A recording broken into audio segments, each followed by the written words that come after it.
adlaw makadto sa LTO. Nadakpan ako. Bayad ako sa mga ako nga multa. Ang lipatan kong ako nga ORCR kag ang ako nga helmet. Wala ako helmet kaya usually wala man daan kami nag-helmet sa Barotac.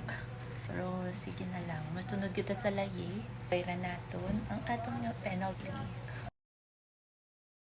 Imos na ako kay 9 na.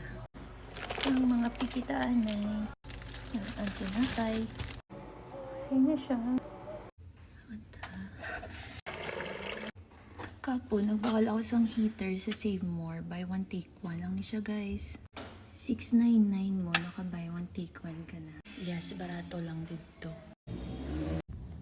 So sa mga nakabalo sang Golden Gate, dila sila nagapwesto.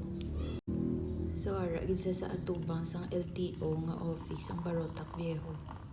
Nahalong gid ka mo, maglabay ka mo. So make sure nyo nga hindi expired inyo nga plaka kag motor.